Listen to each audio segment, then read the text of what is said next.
और मेरे भाइयों, दौलत अगर बड़ी अच्छी होती तो सबसे ज्यादा सैयदा फातिमा की तिजोरियों में होती, सबसे ज्यादा उस घर में होती। हुजूर तो फरमाते हैं, रब जिससे प्यार करे उसे इस तरह दौलत से बचाता है जिस तरह तुम सर्दियों के बीमार को ठंडे पानी से बचाते हो। अल्लाह तो बचाता है कि इस पर दुनियादारी का गलबा ना हो। हम सिर्फ सुख तलाश करके, मैं मना नहीं कर रहा, नबी करीम अलैहिस्सलाम ने इरशाद फरमाया, अगर अल्लाह तुम्हें वुसअत दे तो अपने घर वालों को दो, जायज पैसे हैं तो मना नहीं, लेकिन आप उन्हें इस तरह से सहूलियात का आदी ना करें जिस घर में बहुत सहूलियात आ जाती हैं उसमें 2-3 बीमारियां आती हैं। एक तो एंजाइटी, डिप्रेशन, तनाव, और फिर हजरत उमर फरमाया करते थे, जहां पैसा आता है वहां फितना भी आता है, वहां दौड़ भी लगती, जहां सादगी होती है वहां वो वाली मामलात नहीं होते, लेकिन दौड़ लगती, आजमाइशें। मैं अक्सर सोचता हूं कि सबसे ज्यादा टेंशन और डिप्रेशन जो होता है वो आसान और सहूलत वाले घरों में क्यों होता है? करने को काम ही नहीं है, वजूद को मुशक्कत ही नहीं। पहले हम कभी डॉक्टरों के पास जाते थे तो डॉक्टर कहते थे कुछ दिन आराम करें, ठीक हो जाएंगे। अब जो भी डॉक्टर के पास जाता है, डॉक्टर उसे कहता है कोई काम करें, ठीक हो जाएंगे। सवेरे सैर करें आधा पौना घंटा, दोपहर को थोड़ा निकला करें, आपके वजूद को वर्जिश की जरूरत, यानी आप सहल पसंद आराम बड़ा करते हैं, कुछ मुशक्कत करें ताकि आपकी सेहत ठीक हो। हालात बदल गए, कोई काम करने को तैयार नहीं। देखिए ये कैसी जिंदगी है रसूल करीम के खानदान की। कोई दुनिया में इतना गरीब इस मजमे में बैठा है? वैसे तो हर दूसरे आदमी का दावा है ना, मैं बड़ा गरीब हूं, और लोग रो रो के दिखाते हैं, और गुर्बत है भी, इनकार भी नहीं, लेकिन क्या कोई इतना गरीब इस महफिल में बैठा है जिसकी बेटी इतना काम करती हो कि हाथों पे छाले पड़ जाए, मुशक्कत के साथ उसके हाथों पे निशान पड़ जाए? है कोई इतना गरीब बैठा? बिला मिसालो बिला तशबीह, सिर्फ समझाने के लिए अर्ज करता हूं, कायनात की सबसे शानों वाली बेटी सैयदा फातिमा रज़ी अल्लाह ताला अन्हा तो इतना काम करती थी कि हाथों पे छाले पड़ जाते थे। वो तो चक्की पीसती थी, आटा गूंथती थी, घर के अंदर सारे काम काज करती थी, लेपा पोती कर सब ड्यूटियां करती। आज क्या करते हैं हमारे बच्चे? किस बात के दुख हैं? हर तीसरे आदमी की बेटी ससुराल में दुखी है। मसलन क्या है उसे? सिर्फ ये है कि हमारा मिजाज इस तरह का है कि हम सहल पसंद है, हम बैठे हुए। मुझे एक दोस्त कहने लगे, पीरों के बच्चे कोई इनकलाब में शामिल क्यों नहीं होते? मैंने कहा वो कैसे शामिल होंगे जिनके टिश्यू भी कोई और उठाता है, इतने वजनी लगते हैं, जूते 2 बंदे उठाते हैं, गाड़ी का दरवाजा कोई खोलता है कोई बंद करता है।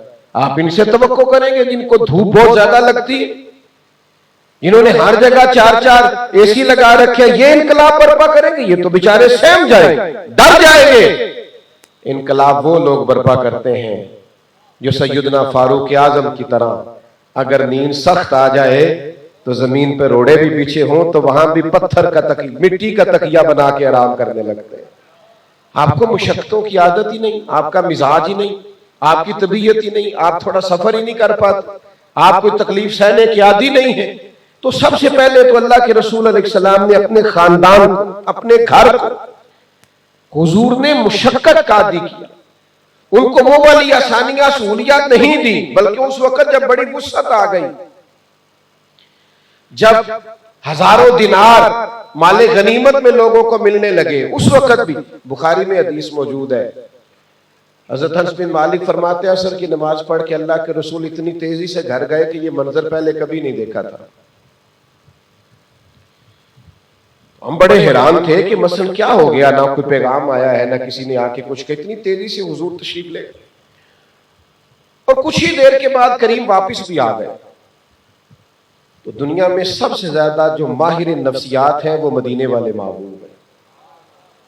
जो जहन की सतह पर सवाल कभी पैदा हो सकता है ना, और सदियों बाद पैदा हो सकता है, उसका जवाब भी हुजूर ने पहले इरशाद फरमाया।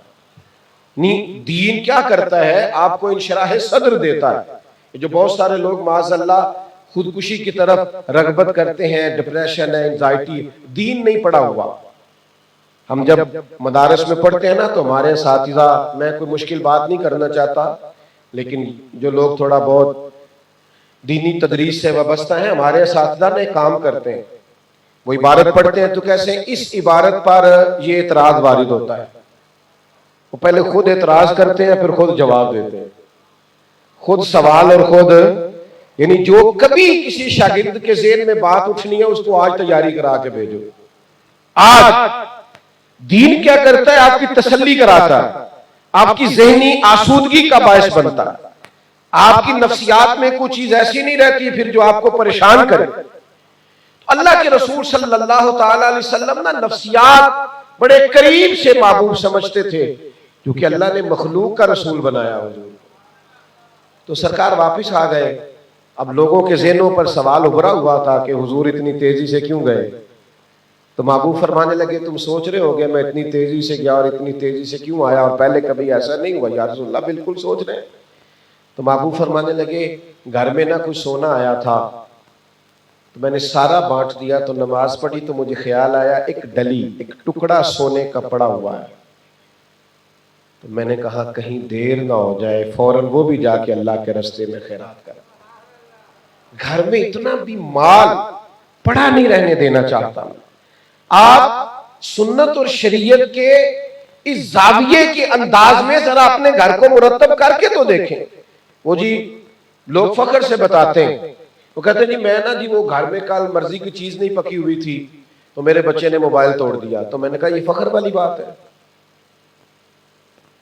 ये आप बड़ा जौक से सुना रहे हैं कि मैंने बड़ा लाडला रखा हुआ है, तो जी जिंदगी में मुशक्कत आ गई तो क्या करेगा, खुदा ना खास्ता कभी फाके आ गए तो क्या करे। ये नाज के साथ आप सुना रहे। हमारे एक दोस्त है, चले ये बात दिल लगी वाली भी है और समझने वाली भी है। वो कहते हैं मेरा बच्चा कुछ सब्जियां नहीं खाता। अब वो कहता है ना मैंने नहीं खानी तो उसकी अम्मा 500 देती है, बेटा बाहर से खा ले। कहते हैं ना हमारी अम्मा अब्बा को पता नहीं क्या था, मुझे आलू गोभी पसंद नहीं थी तो घर में पकी होती थी तो मैं कहता था मैंने नहीं खानी, तो फिर नतीजा ये निकलता कि फैंटी भी खाता था और आलू गोभी भी खाता था, डबल खाना पड़ता था। अब ये है कि बच्चों को आप किसी डॉक्टर के पास चले जाएं, वो आपसे कहेगा बच्चों का फास्ट फूड बंद कर दें। तो भाई फास्ट फूड लगाया किसने बच्चों को, किसने लगाया। थोड़ा सा अपने घर पर तवज्जो करें। ये हुजूर की अहले बैत नबूवत का फैजान समझे, आप गौर फरमाएं इनके अंदर। देखे ना, और फिर हम बच्चों को बुज़दिली सिखाते हैं, जनाब बाहर ना जाना, लड़ाई हो रही है, ये सड़क ना क्रॉस करना, हालात खराब हो जाएंगे। ये देखो ना, ये हसनैन करीमैन की शान है। जब चारों जानब से बलवानियों ने सैयदना उस्मान गनी रज़ी अल्लाह ताला अन्हु के घर को घेर लिया ना, तो खतरा सबसे ज्यादा दरवाजे पर था कि कोई दरवाजा क्रॉस करके आ ना जाए और सैयदना उस्मान गनी रज़ी अल्लाह ताला अन्हु को शहीद ना कर दे हजरत मौला अली शेर खुदा रज़ी अल्लाह ताला अन्हु अपने दोनों शहजादों को लाए। फिर आप बाद में ये भी सुनाए कि वो घोड़े पे बैठे और बड़ी दलेरी से लड़े। तो कहने लगे इंसानी वजूद में कमी हो जाती है खुराक न खाने से, वो बड़ी ताकत से मैदान में निकल नहीं सकता।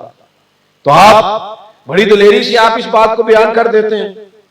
और वो अपनी बात कहने लगे कि मैंने रोजा रखा हुआ होता है तो असर के बाद मेरा दिल करता है मुझे आवाज भी कोई ना दे। एक दिन की सिर्फ, और वो भी पूरे 24 घंटे की नहीं, 11-12 घंटे की भूख, और असर के बाद कहते हैं वो मतलब मुश्किल हो जाता है। आप 3 दिन भूखे प्यासे रहे और इसके बावजूद बड़ी दलेरी से मैदान में लड़े, कुछ हमें समझाएं। तो मैंने उन्हें कहा कि जिनकी मां ने बचपन से आदत डाली हो ना 3-3 दिन भूखे प्यासे रहने की, नहीं समझ आई बात की आप। ये अचानक हो तो मुश्किल होता है, अगर आदत हो तो, अगर आप बच्चे को बचपन से सिखाए ना, अगर आदत हो तो फिर ये मुश्किल करने लगे। वो कैसे? तो मैंने कहा आप इमाम राजी को पढ़े, तफसीर कबीर में फरमाते हैं 7 साढ़े 7 साल उम्रें हैं इमाम हसन और इमाम हुसैन की, इतनी उम्रें हैं, और 3 दिन मुसलसल रोजे रखे हैं मौला अली शेर खुदा ने और सैयदा फातिमा ने। और बच्चों ने कहा तो दोनों ने कि हमने भी रखना है रोजा, अगर आप रखेंगे तो। शहजादों ने भी साथ रोजा रखा है। और तीनों दिन ये मंजर हुआ है कि जब इफ्तार करने के लिए सामान टेबल पे आया है, कुछ खाना रखा है, और वो भी जौ की रोटियां, बंदे 4 और रोटियां 3, कभी बंदे 4 और रोटियां 2, तो जैसे ही इफ्तार करने लगे हैं, दरवाजे पर सवाली आ गया। कभी को कैदी आ गया है, कभी को राहगीर आ गया है, कभी को मिस्कीन आ गया। तीनों दिन उठा के उसको दे दी हैं, और एक खजूर से इफ्तार है और एक खजूर से सहरी है। मैंने कहा मौला अली देख रहे थे, सैयदा पाक देख रही थी कि 3 दिन इन्होंने भूखे प्यासे रहना है। उन्होंने अपने सामने पहले ही तरबियत कर दी थी, ट्रेनिंग दे दी, ने बच्चों को आदत ही नहीं डाली, वो सह ही नहीं पाते, इसलिए किसी मैदान में खड़े नहीं होते। जहन ही नहीं है, मिजाज ही नहीं है, तबीयत ही नहीं है। तो मेरे भाई, मुशक्कत की आदत अपने बच्चों को आप मैदान में रहना सिखाएं। और सबसे जरूरी और अहम बात यह है, ये सब कुछ कैसे होगा? ये उस वक्त होगा जब आप मेहरबानी करेंगे और थोड़ा अपने बच्चों को भी वक्त देंगे। हमारे आजी अबू दाऊद सादक साहब रहमतुल्लाह अलैह फरमाया करते थे, कुछ लोग लोगों के बाग में पानी देते रहते हैं और अपने सारे उनके बूटे खुश्क रह जाते हैं। अपने घर में तवज्जो ही नहीं करते, ड्यूटी नहीं करते, घर में वक्त ही नहीं देते। पहले तो आप यकीन करें, बड़े शिकायत करते थे कि बच्चे से कहें मोबाइल बंद रखे। अब तो बच्चे कहते हैं अब्बा जी से गुजारिश करें जब घर आ जाए फिर तो मोबाइल छोड़ दिया करें, मेहरबानी करें, कोई हमसे भी कलाम करे। ये देखिए ना, मसरूफ तरीन वक्त है नबी करीम अलैहिस्सलाम का। हुजूर की हयात मुबारका का लम्हा लम्हा, मरहूम आदम चिश्ती ने कहा था, तेरी हयात पाक का हर लम्हा पैगंबर लगे। एक एक लम्हा नबी है हुजूर की जिंदगी का, हर वक्त दीन की खिदमत, हर वक्त तबलीग। और फिर मदीना मुनव्वरा में मुनाफिकीन की साजिशें, काफिरों की शरारतें, जंग के लिए सफ बंदियां, बड़े बड़े मुश्किल मराहिल, लेकिन इसके बावजूद हुजूर अपने अहले खाना को वक्त देते। यानी हुजूर की जो सबसे बड़ी नवासी है जनाब ज़ैनब की साहिबजादी हजरत उमामा बिनते ज़ैनब, बुखारी में मौजूद है। हुजूर नमाज पढ़ने जाते थे तो नवासी को साथ ले जाते थे। आप देखिए ना, एक मौके पर नबी पाक अलैहिस्सलाम ने सैयदा फातिमा से कहा, मेरा दिल करता है आज रात में तेरे घर में रहूं। हालांकि शहजादे सारा दिन वहीं रहते थे, दरवाजा ही मस्जिद में खुलता था, लेकिन स्पेशल वक्त निकाल कर गए और फिर कहा ये बच्चे मेरे साथ सोएंगे। एक तरफ इमाम हसन को लिटा लिया, एक तरफ इमाम हुसैन को लिटा लिया। रात को शहजादों ने दूध मांगा और प्याले में दूध पड़ा था, तो करीम फरमाने लगे, फातिमा तू लेटी रह, दूध भी ने मैं ही उठ के दूंगा। ओ भाई, आप वक्त तो दे अपने बच्चों को, आप टाइम तो दे, आप इनके सवाल सुने तो सही। ये उस वक्त आप टाइम देंगे जब आपको पता चलेगा किसी राफजी के हत्थे चढ़ गए, खारजी के हत्थे चढ़ गए, स्कूल में, कॉलेज में, यूनिवर्सिटी में कोई बदअकीदा था। वो जब आपको अंदाजा होगा कि आपके जाने के बाद आपके लिए फातिहा पढ़ने को भी तैयार नहीं, तब आप वक्त देंगे। जब आपको अंदाजा होगा कि सारी जिंदगी बुजुर्गों से लेकर अब तक जितनी मेहनत की, अकारत जाने लगी है, तब अपने घर में वक्त देंगे। अपने बच्चों को टाइम दें, उनके सवाल सुने। अगर आप जवाब नहीं दे सकते तो वहां लेके जाए जहां से उनकी तशनगी बुझाई जा सके। आप अपने घर को सवारे, सेंचे, उस पर काम करें।